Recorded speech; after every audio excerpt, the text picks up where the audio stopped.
We just finished up this 2009 Ford E-Series E350 extended body. It is, it's got everything on it. We're gonna do a full walk around interior and exterior on this van. I also want to shout out a few people who had this van before we did.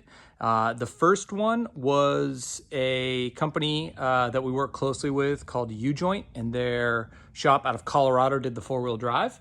And then before the existing owner actually built this, they had all the Aluminess gear put on. So we'll kind of review what is on there now, but we didn't install this stuff. This was on the vehicle when we pulled it into the shop in early March. We do offer four-wheel drive conversions with U-Joint kits here at Axis in Hood River. We didn't do this one, U-Joint Colorado did, but they did an awesome job. All right, so we'll start with the exterior and then we'll dive into the interior. So as I stated before, it's a 2009 Ford E350. E stands for Econoline or E-Series. This E-Series van is the extended body, and so you have almost 20 feet tip to tail without the bumpers, and with the bumpers and boxes, you're probably 22 feet. As for height, it has a fiberglass high top. It's a 24-inch bubble top. And on top of that is an Aluminess rack. Starting on this side, this is an Aluminess ladder right here. We've got our rigid scene light. Fender flares all the way around. BF Goodrich all-terrain KO2s mounted on the Method wheels. Really great wheels, super strong. They have like a bead lock technology on the inside of the bead, which really gives the wheel and tire connection point to be really strong when you air down, so you don't pop beads either in the sand or off-road. For the rear, full U-Joint spec'd Alcan springs, Fox 2.0 shocks, rear locker. Moving up to the front, got an Aluminess front bumper, Baja Designs LP6 lights in yellow. These are Vantage Optics lights. If you guys are looking for an upgraded light, especially for E-Series, but also a number of other off-brands where you might not have a company that is doing them all the time, check out Vantage Optics. These guys do a really good job on retrofitting your regular halogen lights to your HID lights. It's got a Warren winch with a factor 55 ProLink on the front. Compressed air to the front. Up top, got a set of 4 LP6 Baja Design lights. With those 4 lights in combination with the Vantage Optics headlights, plus these Baja Design LP6 yellows, the amount of light that this van throws is unbelievable. It is so bright that when you come up on a highway sign, the reflection is so bright that it actually hurts your eyes while you're driving. But really turns the darkest nights into day when you're on those back roads. It's pretty impressive. All right, going down this side, we installed a broad arrow window. It's an acrylic dual pane window with an integrated screen and shade, which makes it really nice so you don't have all sorts of extra additional pieces to kind of make it really usable. Our water port is here. Over here, we've got our shore power plugged in currently with additional solar. There's also solar at the top. We'll go over that in just a second. This is the exhaust for the S-Bar B4 heater. This heater is plumbed directly into the fuel tank, so you have single source fuel. All right, we're gonna move the stairs over here so we can show you what we did up top with the rack.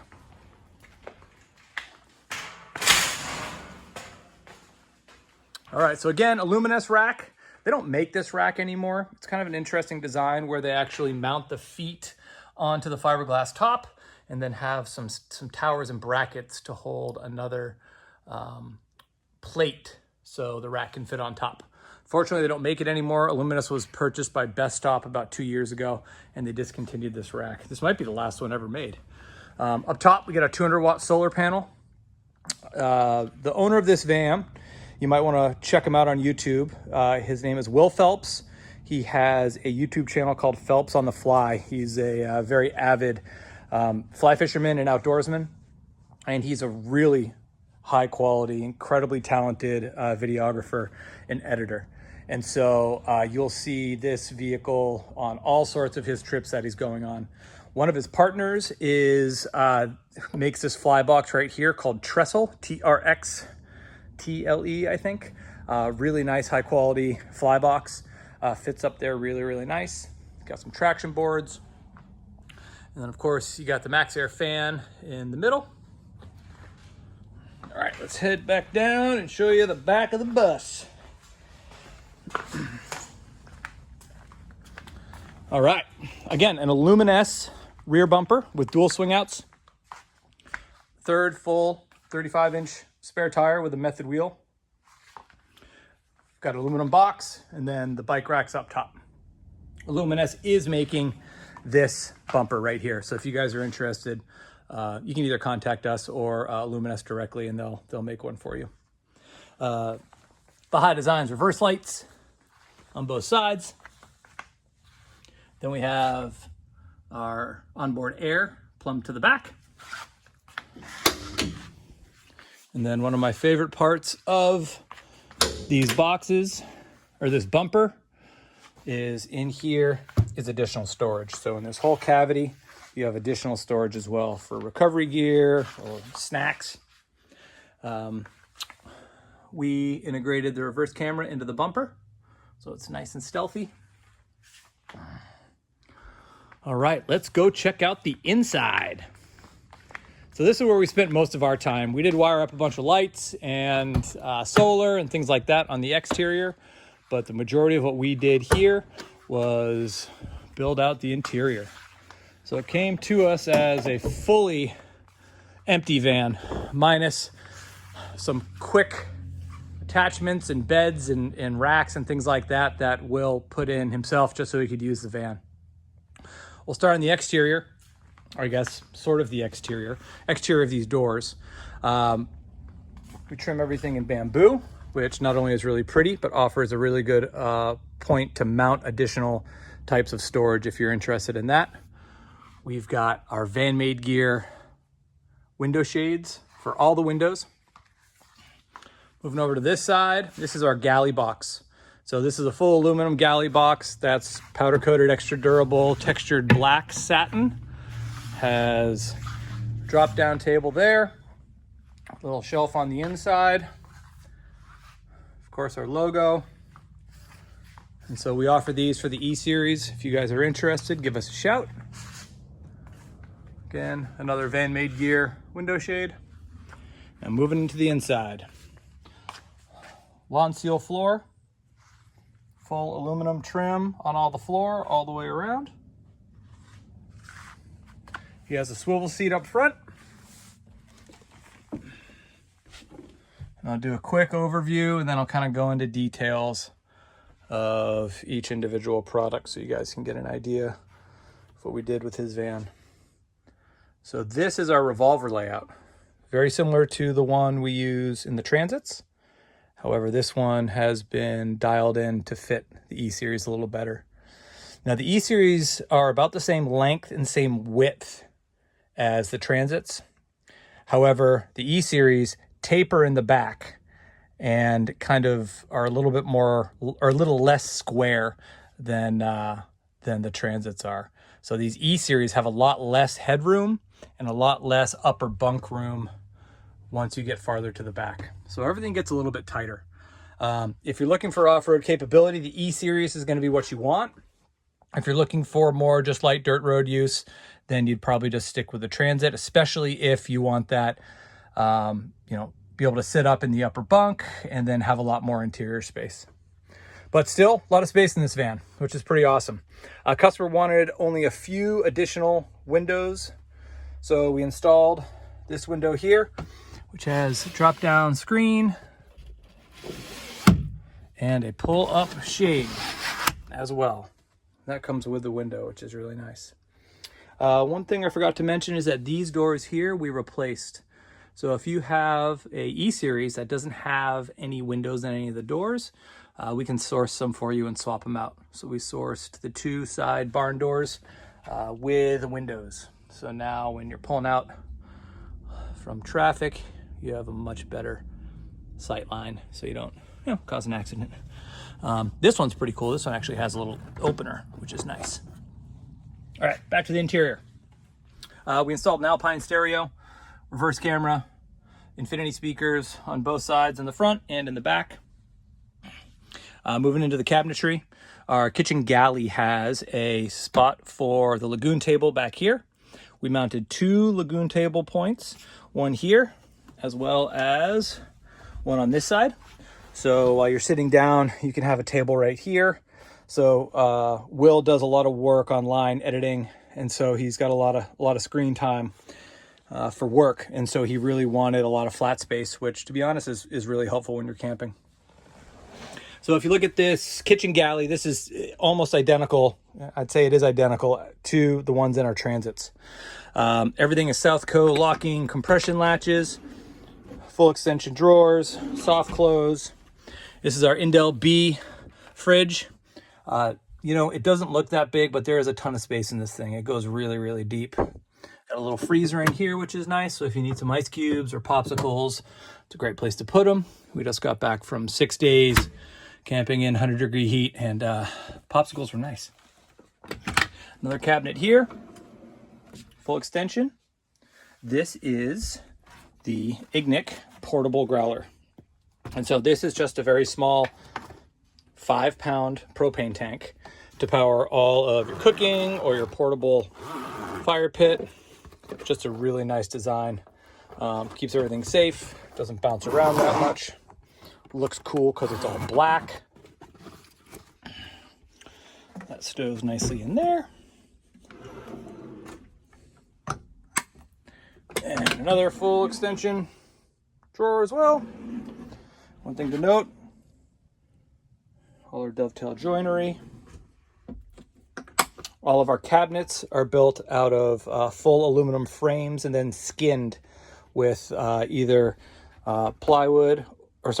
bamboo or Baltic birch plywood and then laminated, depending on what you want. All right. This is plumbing. So we love to use these portable scepter tanks. They're 5 gallons each. It allows a bunch of things to really kind of be dismissed instead of having a permanent water tank. So one thing we found is that most of our customers are rarely at a campsite where there's a hose available. With a portable water tank, you have to have a hose connection to be able to pump water into your tank. So we opted to not do a permanent water tank and opt for all of these in our builds, and they work great. They can freeze without cracking. You can wash them out. You can fill them up almost anywhere. And if you need more water, you can just stack them up and bring as much water as you need. But you don't have to haul, 40 or 50 gallons around with you all the time and deal with cleaning a tank you can't really actually get your hands into, which means you just dump a bunch of bleach down there. As far as winterizing, really simple to winterize. And so this is something we worked a long time on, mainly because we forget to winterize our water, our tanks all the time. And so we wanted something that was really easy to winterize, and if you forgot, was really durable, or when something did break, it wouldn't destroy the whole system, and it would allow you to get a quick replacement either online or at a local store. And so we use these Colder Quick Connects to switch from water tank to water tank. And then if you want to winterize, you just turn the water on and run that dry. And then the entire water system is actually winterized and ready to go. Our pump, which is, you can see back here, is by a company called Lippert Designs, and it is a freeze-proof water pump. So you don't have to worry about replacing your water pump like with the SureFlows, which are actually meant for boats. So yeah, freeze-proof there as well. Usually when people forget, what breaks is this line right here, which can be found at any Home Depot or Ace Hardware or any, basically any home improvement store, or the very top of the faucet. And again, it still works. It just doesn't spray a nice, pretty stream. All right, what's this big yellow and orange thing? This is a geyser water system. And we started to integrate these into our builds, mainly because of the need for hot water without having to boil your water.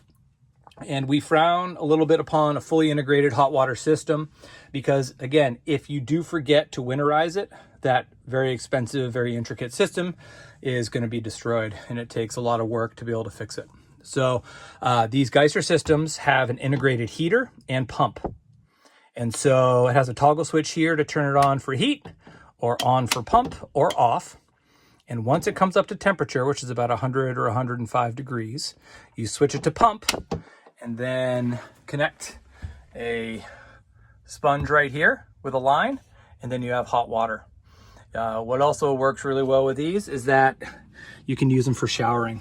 And so it saves an incredible amount of water. So when you're off grid and you're going through water a lot and you still want to shower, you only have about, I think, 2 or 3 liters in here, and you can still take a full shower and do your dishes instead of wasting, 20 gallons. Okay, moving on. A couple of bungee pockets, we call these, just for some quick storage, whether it's, headlamps or sponges or soap or whatever. We got some room for some more.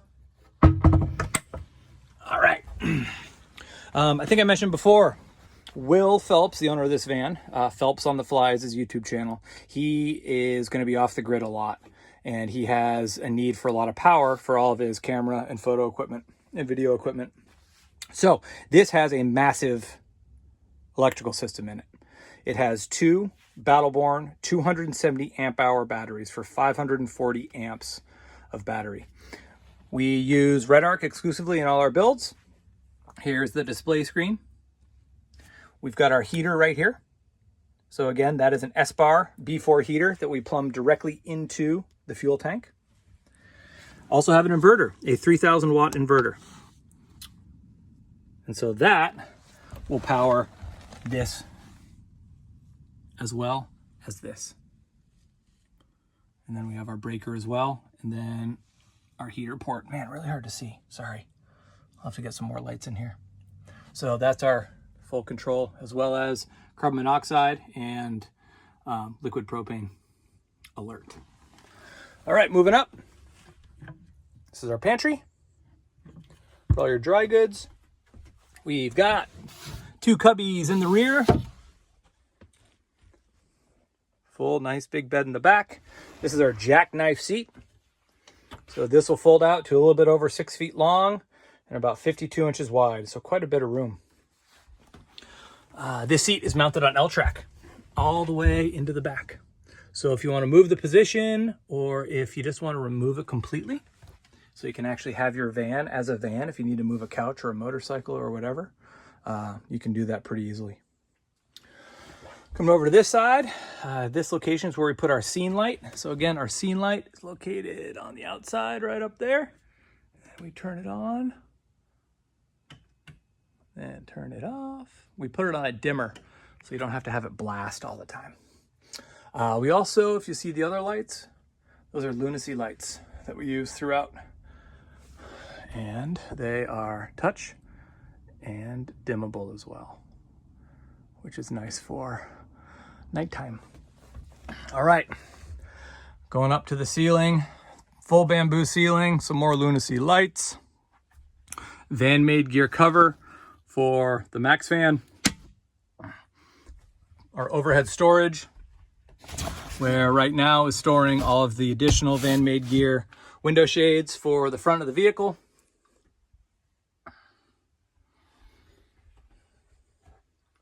And then now to our upper bunk. So the upper bunk is a little tight, but it works pretty darn well. So this will deploy to a full 6 foot long, 49 inch wide bed with room. So again, if you still need to sleep 4 in here, we've got this exact same van with this exact same build as our own personal vehicle. And our kids sleep up there. They're young, they're 5 and 6. They don't fight all the time, but sometimes they fight, especially when they're sleeping next to each other after a long day paddleboarding. But I've actually slept up there a few times with Gretchen and we've had plenty of space up there. So it's not luxurious, there's not a ton of room, but there's plenty of room to fit 2 normal size adults or a pile of kids, whatever you need. All right, last little peek in the back before we switch angles and show you the view with the doors open. All of our seats come with seat belts. So these seat belts are able to come through here, and those are 3 lap belts. All right, let's move around to the back of the van.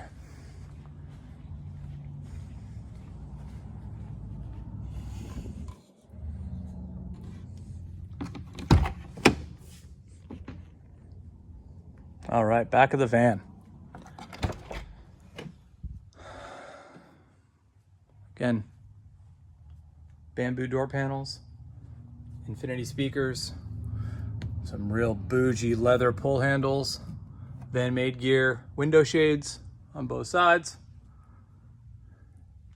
This is our rear corner cabinet. We've got U-joint off-roads in-floor storage box, which is a fantastic option for some more space.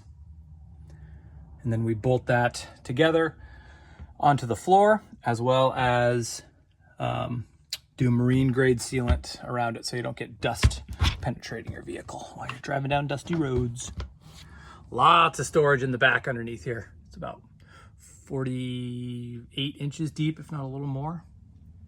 And a nice big squishy, all these cushions here are made by Rome Rest out of Portland. They make a multi-density foam cushion for us, which is quite comfy.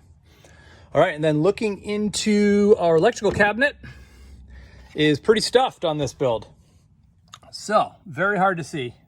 You can kind of see down there. So we have 2 of these Battleborn GC3 batteries. That's our battery, full battery shut-off switch. So if you're storing the vehicle, you can shut it off. All of our electrical is marine grade. We heat shrink it, we solder it, and crimp it. So it is quite burly. And then all the fittings are torqued. Everything is labeled. The heater's in there, the inverter's in there, the Manager 30 from Red Arc is in there, 2 batteries, and then all of the regular 12-volt electrical stuff. So there's a lot going on in this cabinet. Not sure what else we could fit in there. All right, that about wraps up this walk around. We're big fans of E-Series. We've been personally driving E-Series for our own camper for going on 15 years.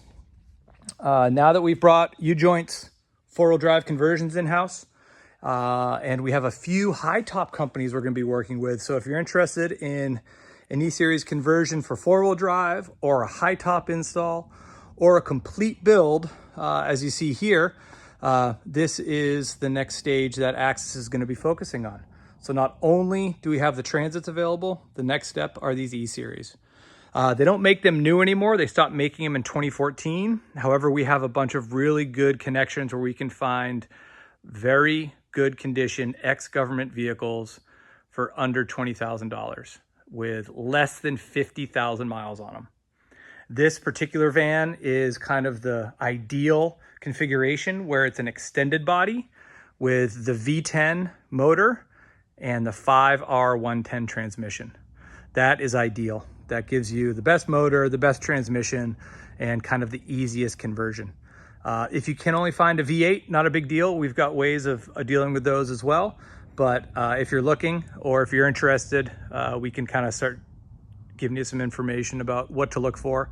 And ideally, we'll actually source it for you. So if you are interested in going the E-Series route, please give us a call at Axis Vehicles, and we can set up a time and just go through the pros and cons. As far as pricing goes, you know, it can vary a lot depending on how big the build is or how small the build is. Now, this vehicle we're looking at here, we personally can build tip to tail for about 140 to 150. So if you're a little scared of this being more expensive than an actual new Ford Transit, it's actually pretty comparable. And what you get is a almost fully refurbished vehicle with incredible capabilities off-road, especially if you're that kind of person that does a lot of skiing or trips down to Baja, or as Will does, lots of fly fishing. It is amazing how capable these vehicles are. and how great they drive on the road. You can easily go down the road at 85 miles an hour and then be able to climb up mountains. It's they're pretty awesome, but they're not for everyone. So we still offer the Transit as well if you're looking for something new and fresh. But again, thanks for stopping by and taking a look. We'll have more of these updates both on our newsletter as well as on our website, and so stay tuned for those. And also check out Phelps on the Fly YouTube channel for more of what this van is going to be doing in its life. Well, hope you all had a good 4th of July. It's about 100 degrees outside right now, so I'm hiding in the shop. And if you got any questions, reach out. Thanks. Have a great day.